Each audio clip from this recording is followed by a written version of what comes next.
Salut mon sportif, si tu es devant cette vidéo, c'est que tu as pris mon programme sportif de 3 mois et avant que tu lises le reste de mon mail, laisse-moi t'expliquer les choses très simplement, voilà, en vidéo parce que je trouve ça plus ludique. Concernant la partie alimentaire, tu vas voir que je vais te proposer deux approches. La première approche, elle est plutôt carrée avec des grammages bien définis, avec des différents choix alimentaires que tu retrouveras dans ton tableau alimentaire tout à gauche. Et le but du jeu, c'est de respecter au tout début du mois les grammages de façon précise. Une semaine après, ça sera à toi en fait de réajuster certaines valeurs comme par exemple augmenter ou pas les apports en légumes ou terminer ou pas ton repas selon tes ressentis alimentaires en respectant ta sensation de satiété. Il faudrait qu'à la fin de chaque repas, que tu t'arrêtes à 80% de ta satiété. Alors pour mettre les choses au clair, qu'est-ce qu'on entend par ce terme-là? Par rapport à la faim, ce n'est pas la même chose exactement. Quand tu n'as plus faim, ça veut dire que tu vas limite faire exploser le bouton de ton jean à la fin du repas. Un peu comme si tu faisais une espèce de cheat meal ou un peu comme si tu sortais d'un restaurant de sushi à volonté. Ça, tu n'as plus faim, d'accord? Le fait d'arriver jusqu'à ta satiété, c'est que tu manges ni plus ni moins ce dont tu as besoin pour te sentir bien tout simplement. Et moi, ce que je te demande pour pouvoir perdre du gras efficacement, c'est d'être à 80% de cette satiété. Et ce chiffre-là, tu pourras l'estimer qu'après 15 à 20 repas. Et ces 15 à 20 repas correspondent en fait à une semaine après t'être exercé dessus. C'est pour ça que je te demande d'abord de respecter pendant une semaine les grammages précis de mon programme alimentaire et de noter sur chacun des repas à combien tu penses être au niveau de la satiété. Ce chiffre-là sera certainement faux, sera certainement à revoir parce qu'une semaine après, il se peut que ton estomac, entre guillemets, se rétrécisse et que tu penses pouvoir être mieux rassasié avec pourtant la même valeur calorique qu'il y a une semaine. Est-ce que tu vois ce que je veux dire? Donc c'est pour ça que c'est intéressant que tu fasses ce travail-là sur une semaine. Tu prends un carnet, ton iPhone ou peu importe la marque de ton téléphone, tu marques dessus à combien tu penses être au niveau de la satiété et une semaine après, si tu n'es pas encore à 80% de satiété, c'est là où tu vas pouvoir ajuster deux valeurs. La première valeur que tu pourras réajuster, c'est le nombre de grammes de légumes. Si tu ne penses pas être à 80% de satiété, tu peux augmenter tes apports en légumes pour arriver à ce chiffre-là sans problème. Par contre, à l'inverse, si tu penses arriver à 80% de satiété, même si les grammages que je t'ai indiqués, tu ne les as pas terminés, alors ce n'est pas grave. Je préfère que tu laisses ce repas-là de côté. Tu gardes ce que tu n'as pas réussi à manger pour un autre repas tout simplement. Et au fur et à mesure du programme, je vais t'inciter justement à être de plus en plus indépendant et de plus en plus à être à l'écoute de ton corps pour que tu puisses estimer quand t'arrêter de manger pour arriver justement à ce 80% de satiété.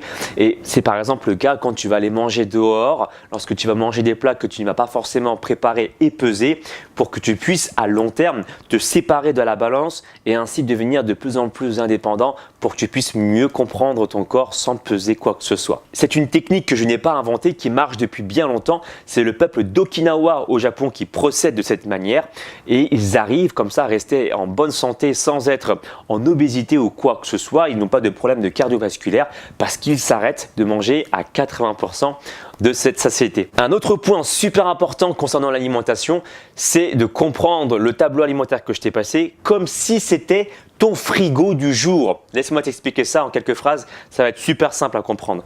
Tu ouvres ton frigo et tu regardes ce qu'il y a dedans, d'accord? Tous les éléments que je t'ai indiqués avec les grammages.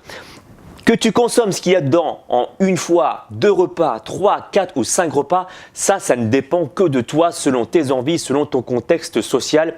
Là où tu vas travailler, peut-être que tu n'auras pas la possibilité de manger 4 ou 5 fois par jour. Mais ce qui est important, c'est le volume total calorique, d'accord? Donc par exemple, je vais t'expliquer quelque chose. Le matin, si je t'ai marqué par exemple à titre arbitraire, 40 ou 50 grammes de fromage le matin, si tu n'as pas envie de consommer ce fromage le matin, tu le gardes pour le repas du midi. Et si tu veux le mélanger par exemple avec un autre aliment, tu es autorisé à le faire. Par exemple, si le midi je t'ai marqué à titre arbitraire 3 œufs, tu peux très bien mettre les 3 œufs avec le fromage que tu n'as pas consommé le matin pour le midi pour te faire une omelette au fromage. Ça, c'est toi qui vois selon tes goûts, selon tes ressentis, d'accord? Selon tes envies tout simplement. À partir du moment, encore une fois, où le total calorique est respecté, ça me va. Par contre, il y a deux choses dans lesquelles il faudra faire particulièrement attention. La première, c'est au niveau de la consommation des fruits.